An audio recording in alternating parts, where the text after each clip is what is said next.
hose.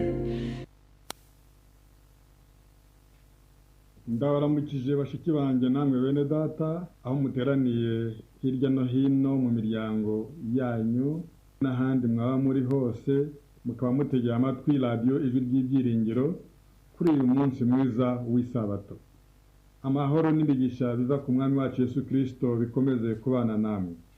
Uyu munsi mwiza Imana yatugeneye wo kuruhuka, ndifuza yuko tuganirira hamwe ijambo ry'Imana yatugeneye ari ryo mutsima w'ubugingo riduhumuriza, nk'uko Uwiteka adahwema kuduhumuriza binyuze mu ijambo rye.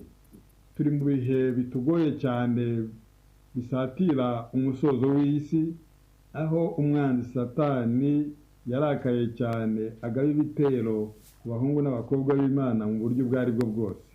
Urabizi neza yuko turi mu bihe byaje bigaragara yuko bitunguye iyi si y'icyorezo cya korona virusi, ariko nanone abasomyi b'ijambo ry'Imana tukaba tutaratunguwe n'iki cyorezo cyane yuko dufite amasomo menshi cyane tuvana mu ijambo ry'Imana atubwira yuko ku musozo w'isi hazaduka ibyorezo n'indwara ndetse n'intambara, ndetse Yesu ubwe yarabihanuye muri Matayo igice cya 24. Bityo rero navuga yuko tutatunguwe n'iki cyorezo, ahubwo twatunguwe n'ingaruka zacyo kuko zaje mu buryo budasanzwe. Uyu munsi rero tugiye guhumurizwa n'ijambo ry'Imana tuganirira hamwe ku nsanganyamatsiko ivuga ngo amasezerano y'uburinzi n'imigisha by'Uwiteka. Turi buze gusobanukirwa neza n'uburyo Imana yadusezeraniye kuturinda ndetse no kuduha imigisha. Muri iri jambo ry'Imana tugiye kumva muri kumwe na Pasitoro Nsengimana Shadrack. Mbere yuko dukomeza, reka twubahe Imana yacu maze dusenge. Uhoraho Mana nziza, turagushimiye cyane kuko uri Imana umutabazi wacu ibihe byose. Ntujya ubura kudutabara mu byago no mu makuba, ubana natwe uko bukeye n'uko bwije. Wadusezeraniye ko uzabana natwe, wadusezeraniye yuko uzaturinda. Reka uyu mwanya duce bugufi imbere yawe, tugutegere amatwi kandi twirengere amasezerano y'uburinzi n'ubutabazi biva kuri wowe. Mwuka w'Imana tubere umwigisha n'umuyobozi, mu izina rya Yesu Kristo umwami n'umucunguzi wacu, amen. Imana yacu nishimwe cyane ikomeje kukurinda nanjye ikandinda, ikaba iduhaye amahirwe akomeye atangaje muri uyu munsi mwiza w'isabato yo kumva ijwi ry'Uwiteka rinyuze mu byanditswe byera. Abantu benshi cyane bibaza kuri iki cyorezo cya korona virusi cyogoje iyi si, ndetse abantu barakangaranye kugeza ubwo bahimbye ibintu byinshi cyane cyavugishije menshi abantu. Bamwe bibagirwa yuko rwose twagiye twiga ndetse tukigisha ibigendanye n'ibyorezo n'indwara bizaduka mu minsi ya nyuma. Nibyo koko iby'iki cyorezo cyazanye byagombaga kuvugisha abantu benshi, ariko twibuke yuko amasezerano y'Uwiteka ahari. Hari n'abantu benshi iki cyorezo bagiye batakamba bakabyitirira Uwiteka, ndetse bagashaka n'amasomo agaragaza yuko Uwiteka ateza ibyago. Reka mbwire mushiki wanjye nawe mwene data yuko Uwiteka nta na rimwe ashobora guteza ibyago, kuko Uwiteka ntagira kamere ebyiri. Muri kamere ye agira urukundo rwonyine. Bamwe bazitwaza yuko hari amasomo basoma muri Bibiliya, basanga basoma bati nuko Uwiteka ateza ibyago mu Egiputa, nuko Uwiteka amanura umuriro, Uwiteka anangira umutima wa Farawo n'andi menshi cyane, ariko bakibagirwa andi masomo meza cyane, amasezerano y'ubutabazi no kurinda. Dukwiriye kwibaza ngo none se ayo masomo avuga ibigendanye no guteza ibyago ashatse kuvuga iki? Nta kindi aya masomo ashatse kuvuga kitari ukutwereka yuko hari ubwo Imana yemera iberereka ikemera yuko ibyago n'amakuba bishobora kukugeraho bishobora kongeraho ku nyungu zacu, Imana ishaka yuko ibyo bigeragezo n'amakuba bitubera uruganda ruducura maze tukarushaho gutabaza ijuru. Dushobora gufata urugero rumwe mu ijambo ry'Imana muri Yobu igice cya mbere, ahari insanganyamatsiko ivuga ngo Imana yemerera Satani kunyaga no kwicira Yobu abana. Yobu igice cya mbere umurongo wa 13. Ahangaha nuhasoma neza uzasanga Imana yarabereretse yemerera Satani yuko amuteza ibyago ku mpamvu zo kurushaho kweza Yobu ndetse no kugira ngo natwe bitubere icyigisho gikomeye. None se nk'uko twasoma, ninde wazanye abanyazi bo kunyaga ingamiya, inka n'indogobe bya Yobu ndetse akica abagaragu be? Nta gushidikanya ni Satani. Nk'uko Imana imaze kurata Yobu ko ari umukiranutsi, Satani niwe yagiye gusaba Imana imwemerere kugerageza Yobu, kumuteza ibyago. Gusa Imana yavuze yuko yemeye yuko abikora ari ku bugingo bwe ntabutunge urutoki.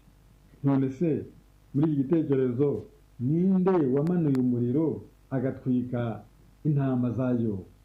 Ni Satani nk'uko tubisoma mu ijambo ry'Imana. Ninde se wazanye inkubi y'umuyaga maze inzu abana ba Yobu bari bateraniyemo basangira ikariduka ikabagwira maze bose bagapfa? Bibiliya itubwira neza yuko ari Satani wateje ibi byago byose. Tujya twibagirwa nk'uko nari maze kubivuga amasezerano y'Uwiteka.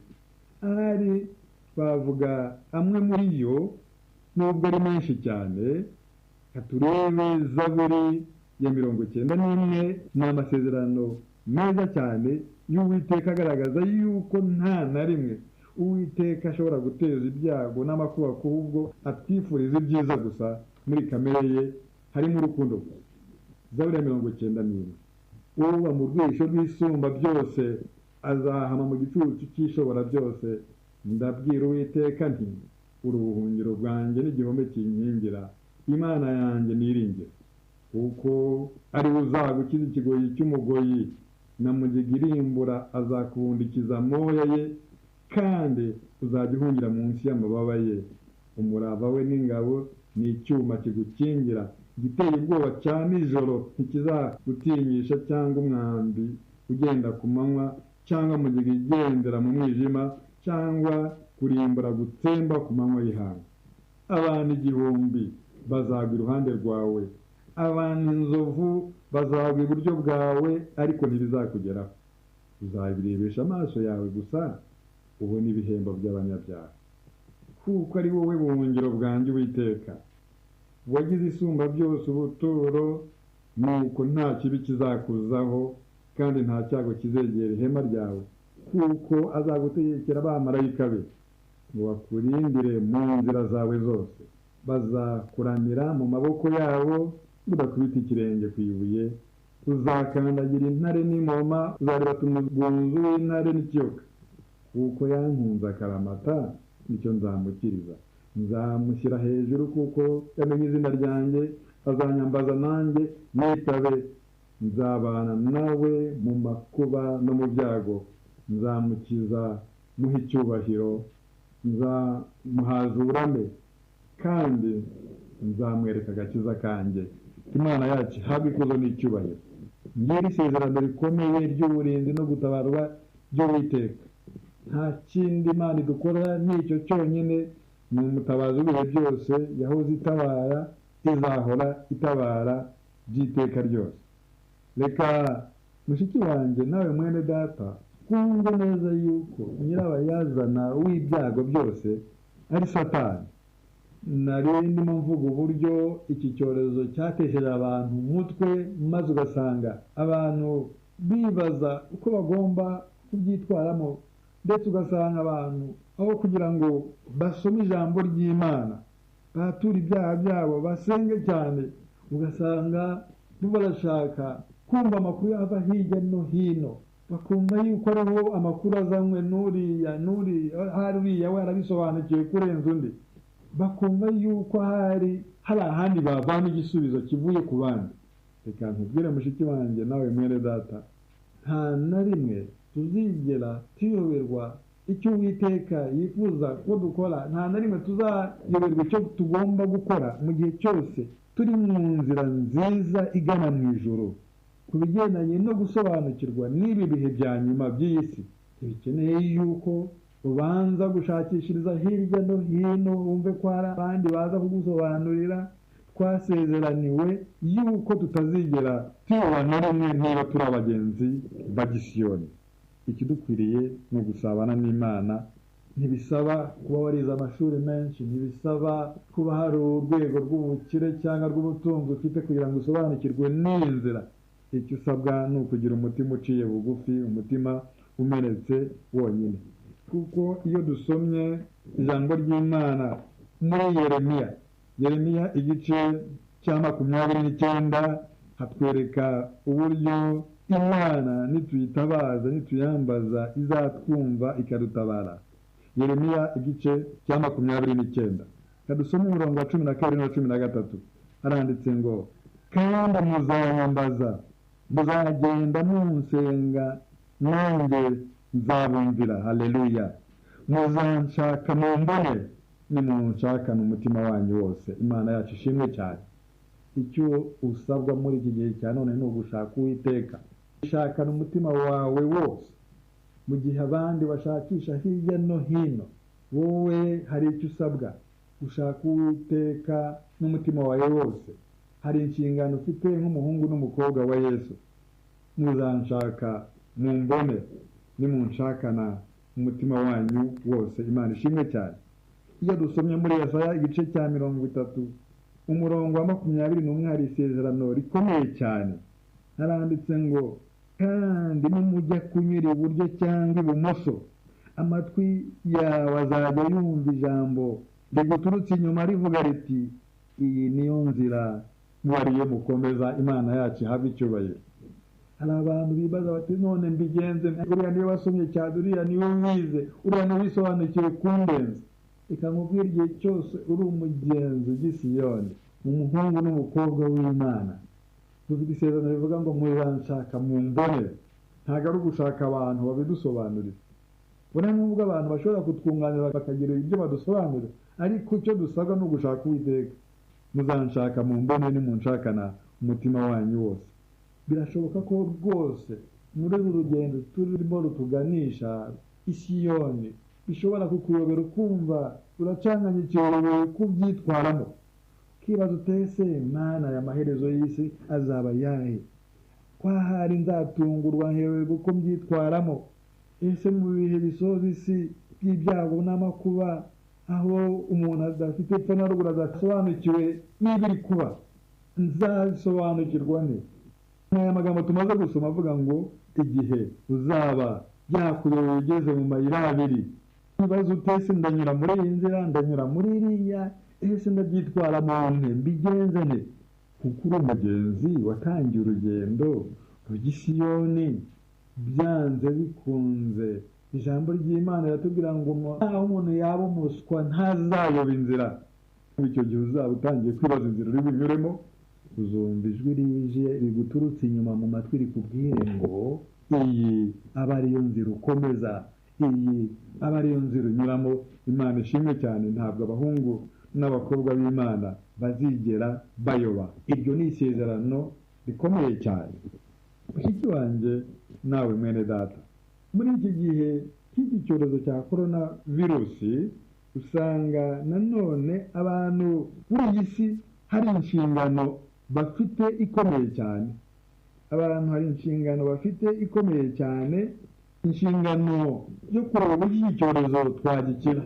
Niyo nshingano abantu bafite ubu za leta z'isi, nk'uko Imana rero yazishyizeho.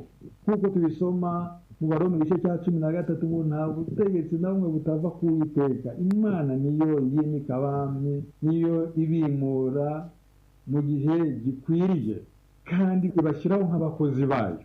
Muri iki gihe cy'icyorezo mwagiye mubyumva, n'ubu ngubu biriho, za leta zagiye zifata ingamba zikomeye cyane zo kwirinda iki cyorezo, aho twagiye dusabwa kuguma mu rugo, bamwe bakabyinubira ndetse bakibagirwa yuko bishobora guteza ingaruka nyinshi cyane kandi zagiye zinaba. Mu gihe tugomba kugira n'urundi rwego tubyumvamo, hari urwego rwo kuguma mu rugo kugira ngo twirinde icyorezo cyo gukwirakwira, ariko tugomba no kugira urundi rwego tubyumvamo, twumve yuko kuguma mu rugo birenze kuba mu nzu y'iwawe, kuguma muri Yesu, kuguma mu rugo rwa Data, aho niho hari ubuhungiro. Hanze y'urugo rwa Data, hanze yo kuba muri Yesu ni urupfu. Dukwiriye kuguma mu rugo. Leta rero zagiye zifata izo ngamba nziza cyane, ibi nta nubwo bikwiye kudutungura kuko byagiye binabaho, ijambo ry'Imana rirabitwerekaho iyo dusomye Abalewi igice cya 13 ukageza ku cya 15, aho hose hatwereka amategeko y'ababembe.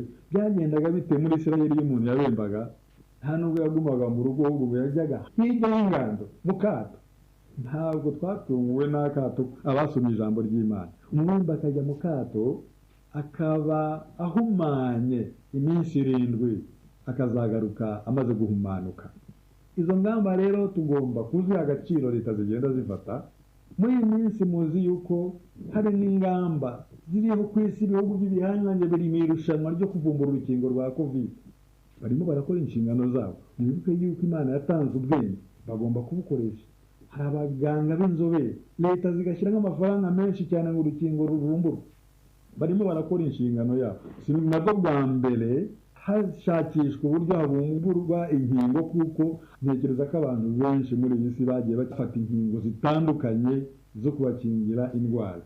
N'uyu munsi rero za leta zirimo zirashakisha, abahanga barashakisha, ariko reka mbabwire yuko nubwo hari abahanga bashakisha akaba ari byiza, nubwo hari ingamba zifatwa na za leta hirya no hino ku isi, nta ngamba zizigera zifatwa nk'igisubizo cya burundu. Turi buze kubona igisubizo cya burundu. Urukingo ni igisubizo cy'igice, ndetse n'umuti w'indwara ni igisubizo cy'igice, kuko nta rukingo rukingira urupfu rw'iteka ryose, nta rukingo rukingira, nta muti uvura indwara kugira ngo umuntu abe akize by'iteka ryose. Ni iby'igihe gito, igihe kiragera mwene muntu agatambuka akava mu mwuka. Ariko kuba muri Yesu kumunambaho n'urukingo rw'iteka ryose.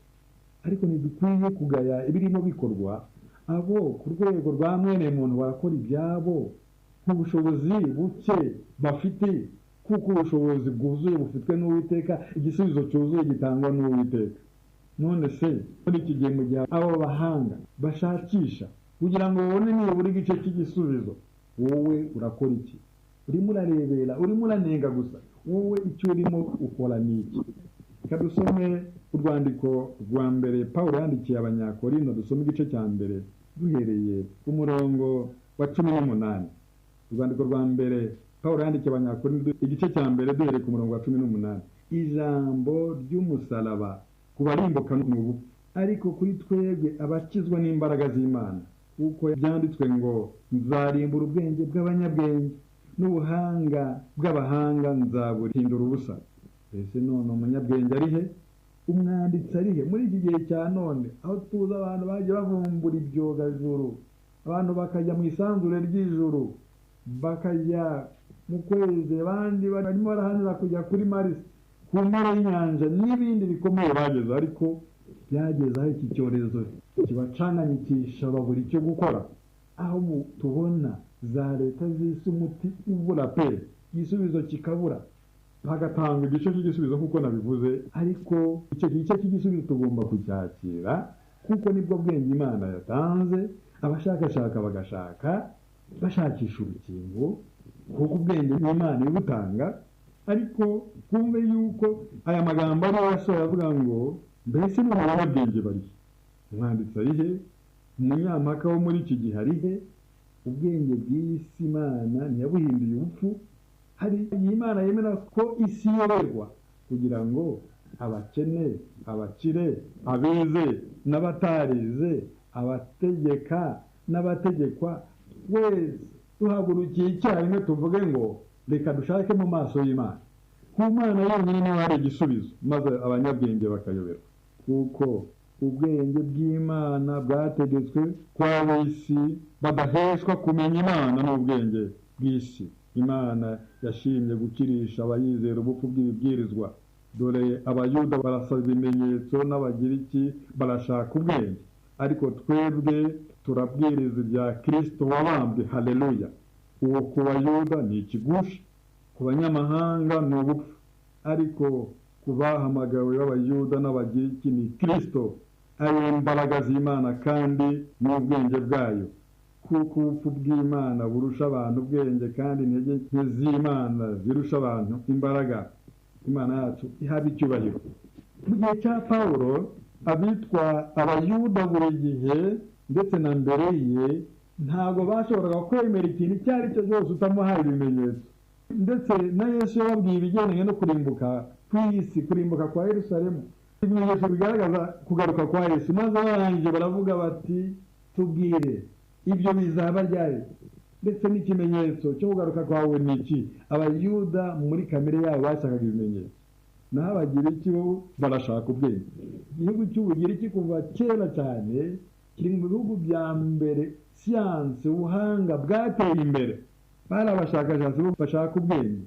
N'uyu munsi wa none rero abashakashatsi barimo barashakisha urukingo rwa COVID-19, ariko igihe cyose hatabayeho kwiringira Imana, hatabayeho kwegera Imana, kwatura ibyaha no kubireka, ibyo byose bizahinduka ubupfu. Ariko baba abanyabwenge, abo bashakisha, za leta zibishyiramo imbaraga, natwe twese igihe tweguriye impagarike yacu Umwami Yesu Kristo, kuri twebweho turabwiriza ibya Kristo wabambwe. Tubonye yuko ari ku bagiriki, ari ku bayuda, ari Kristo, ari we mbaraga z'Imana, ari we bwenge bwayo. Reka jye nawe mu gihe ab'isi bashakisha, natwe hari inshingano twahawe. Ntabwo dukwiriye kurebera, natwe hari icyo Imana idusaba, hari icyo dusabwa gukora, hari amasezerano n'imigisha twahawe n'Uwiteka. None se ni iki dusabwa muri iki gihe cya none? Muri iki gihe isi yohewe, mu gihe hari abashakashatsi, none wowe urimo urakora iki? None se urimo uranenga ibirimo bikorwa, cyangwa nawe hari icyo usabwa gukora? Reka turebe icyo dusabwa gukora natwe, kuko ntidukwiye kuba indorerezi muri iki gikorwa gihangayikishije isi. Reka turebe mu gitabo cya kabiri cy'ibyo ku ngoma, dusome igice cya 7. Igitabo cya kabiri cy'ibyo ku ngoma, dusome igice cya 7. Turasoma umurongo wa 13 ndetse n'umurongo wa 14. Kadusome, haranditse ngo, nindamuka ntera ijuru imvura ntigwe, cyangwa nintera inzige ngo zore igihugu, cyangwa niworora mugiga mu bantu banjye. Ibintu bitatu bikakaye cyane, tubyumve neza. Nindamuka ntinze ijuru imvura ntigwe. Kumve neza yuko Imana mu bubasha bwayo yari ishobora kugusha imvura. Satani burya ntabishobora.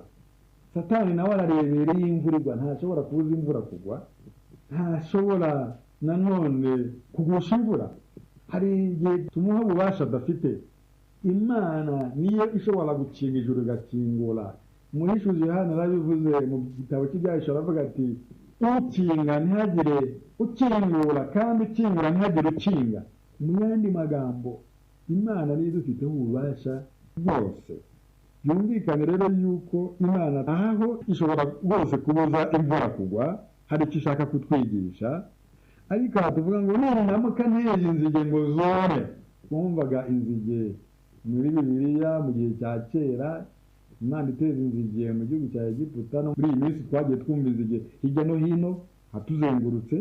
Ariko twumve ngo Imana igihe yemeye yuko amapfa atera, igihe Imana yemeye yuko inzige ziza zikona igihugu, neza mugiga murangure. Satani nyirabayazana n'uteza ibyago. Imana niberereka mugiga ikagera mu gihugu, Imana niyemera yuko COVID-19 igera ku batuye isi, ikaberereka, hari icyo ishaka kwigisha, hari icyo dusabwa gukora. Muri iki gihe nk'uko ndimo mbivuga, abashakashatsi barimo barashakashaka, ndetse za leta zirafata ingamba zikomeye cyane, nubwo ibirimo bikorwa nabyo ari ingenzi. Ariko mu gihe abo ngabo Imana yahaye ububasha n'ubushobozi n'ubwenge, hari ibyo barimo bakora, wowe mushiki wanjye nanjye hari icyo dusabwa gukora. Nindamuka mpindijura imvura ntigwe, cyangwa nintegeka inzige ngo zone igihugu, cyangwa ninohereza mugiga mu bantu banjye, maze abantu bitira izina ryanjye, haleluya, nibicisha bugufi. Imana yacu ishimwe cyane. Muri iki gihe Imana ishaka abantu bayo, abahungu n'abakobwa bayo. Muri iki gihe, mu gihe ikoresha abashakashatsi, igakoresha za leta hirya no hino mu ngamba zikomeye zo gufasha abaturage, nanone hari umwihariko. Imana irashaka gukoresha abantu bayo by'umwihariko, abantu banjye bitiriwe izina ryanjye. Hari abantu by'umwihariko bayo bitiriwe izina ryayo. Hari ibintu bitatu Imana ishaka ku bantu bayo bitiriwe izina ryayo. Mushiki wanjye nawe mwene data, reka nkurarike nawe uboneka mu bahungu n'abakobwa, abantu b'Imana bitiriwe izina ryayo. Tubyumve neza yuko abantu bose ntabwo ari abantu b'Imana bitiriwe izina ryayo. Mu by'ukuri turi abantu Imana yaremye twese. Imana iradukunda, ariko hari igihe abantu bayinanira bakayivaho, nk'uko umwana w'ikirara agata umuryango we, bigasa naho yihaye Satani. Abantu rero igihe cyose bishe amategeko y'Imana bagahindukira bakayitera umugongo, biba bigaragara ko batakiri abantu b'Imana. Mu gihe byagenze bityo rero, Imana ishaka abantu bayo banihishwa n'ibiri kuba, banihishwa n'ibicumuro byabo, abantu bayo bitiriwe izina ryayo. Imana iradusaba ibintu bitatu, nk'uko nari mbivuga. Abandi hari ibyo barimo bakora ku rwego rwabo, ndetse muri bo harimo abahungu n'abakobwa b'Imana, nabo muri abo bashakashatsi, muri abo bategeka isi, harimo n'abantu b'Imana bitiriwe izina ry'Imana, nabo barimo. Ariko hirya y'ubushakashatsi, hirya y'ingamba zirimo zikorwa, hari icyo dusabwa kirenze ibyo ngibyo. Ibintu bitatu ari byo ngira ngo tuzirikane. N'abo bantu banjye bitiriwe izina ryanjye nibicisha bugufi bagasenga, haleluya, bagashaka mu maso hanjye. Icyo ni icya kabiri. Icya mbere, nibicisha bugufi bagasenga.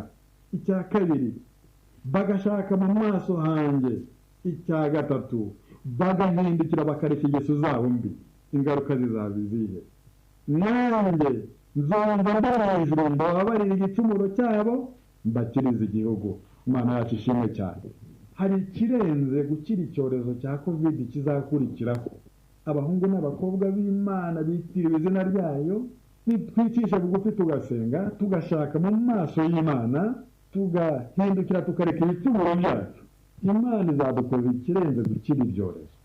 Bwa mbere dusezeraniwe yuko Imana izadukiriza igihugu, izadukiriza ibyorezo byose n'ibindi.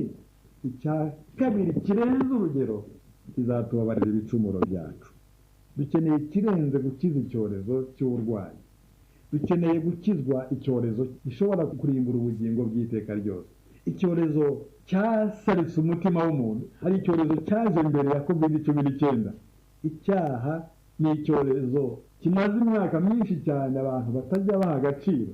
Uko ingamba zifatwa kuri COVID-19, dukwiye gufata izirenze zo gukiza icyorezo cyaje mu mutima w'umuntu, kugira ngo bikize ubugingo bwacu.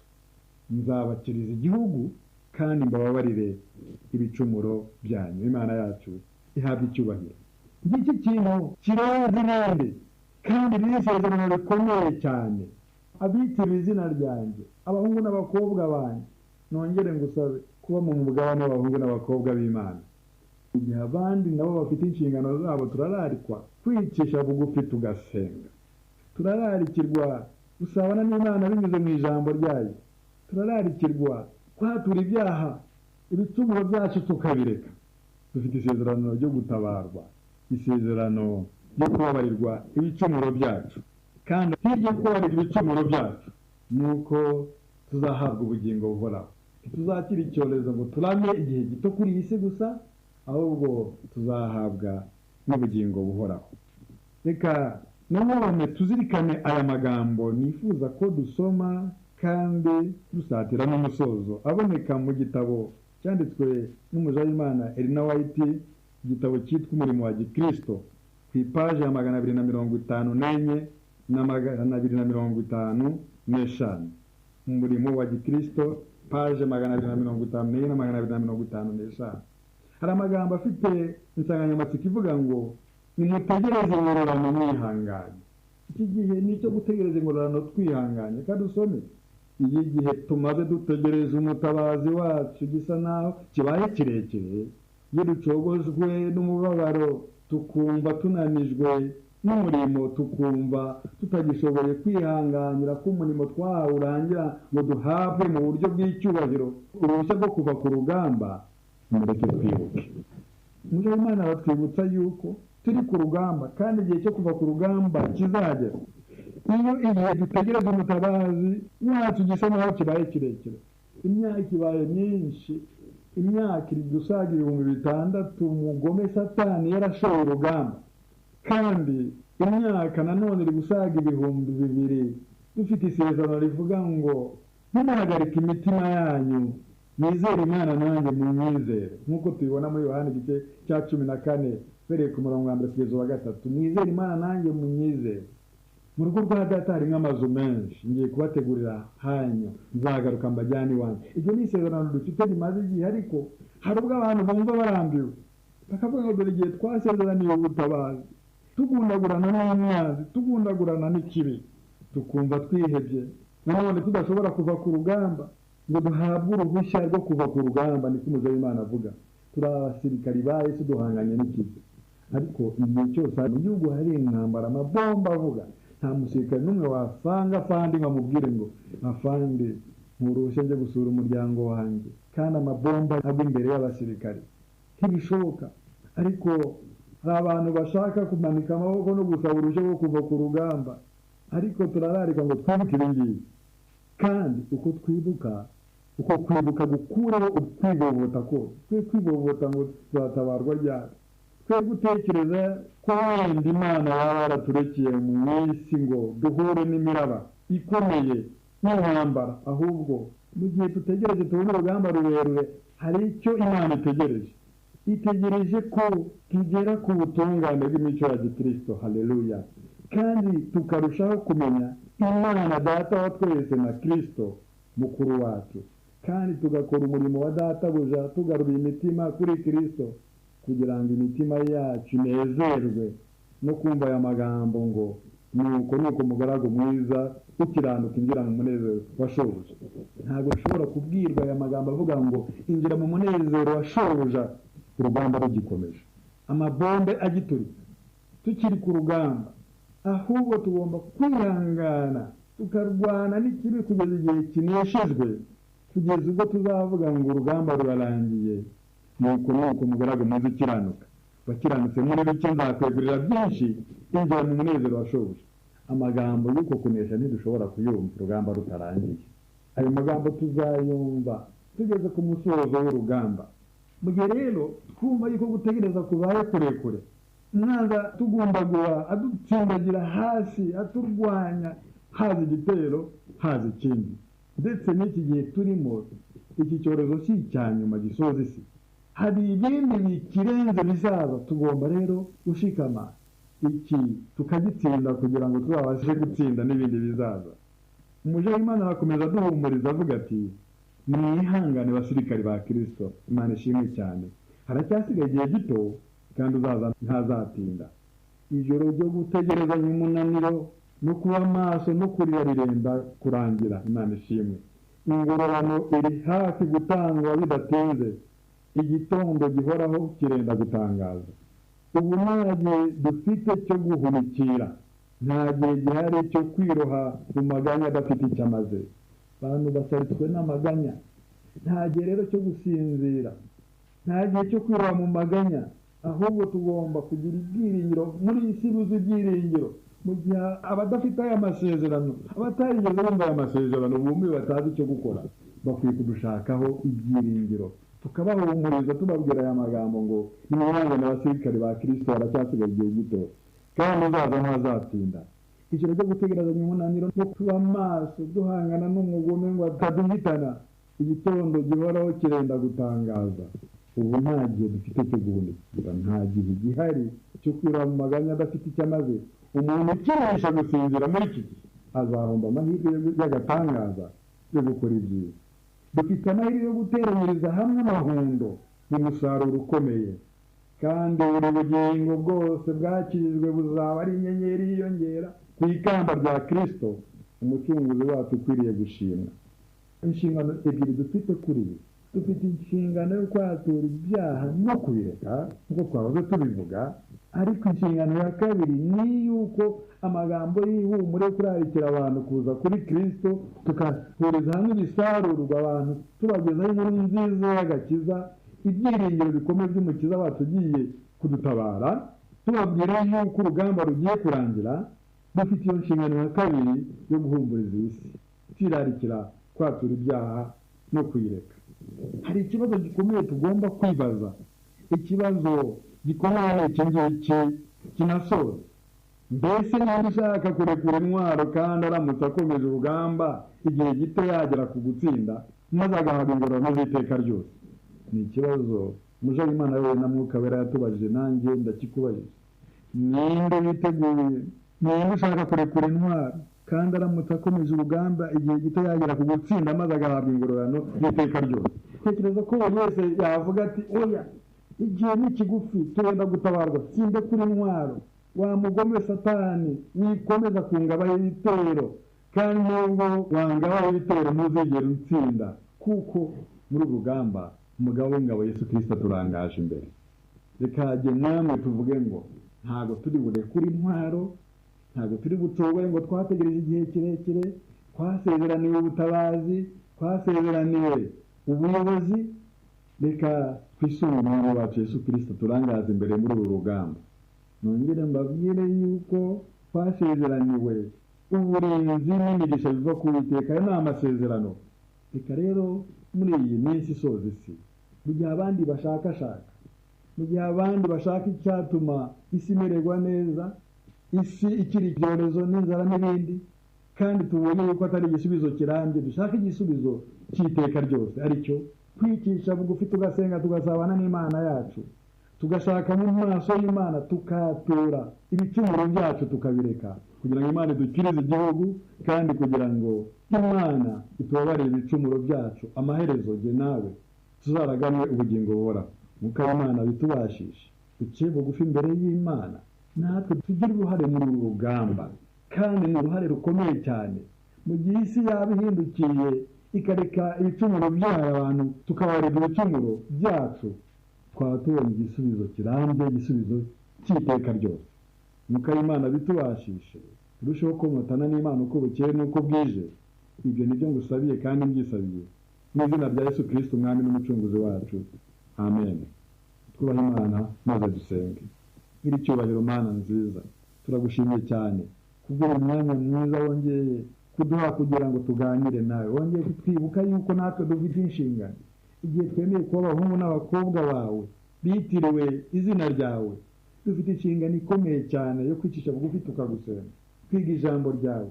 Dufite inshingano ikomeye cyane yo gushaka mu maso hawe. Dufite inshingano ikomeye cyane tuyobowe na Yesu Kristo, twicishije bugufi, yiteguye kutweresha amaraso ye, ibicumuro byacu akabikuraho, maze ingaruka zikaba izuko isi ikizwa umwanzi Satani ndetse n'ibicumuro bigakurwaho. Reka tugusabe ngo bitubashishe Mwami, twemerere Mwuka Wera tuyobore imitima yacu, ikingukire kwakira Yesu umwami n'umukiza wacu, maze twitegure impanda yawe igiye kuvuga, izashyira iherezo ku kibi, maze tukazabana n'umwami wacu by'iteka ryose.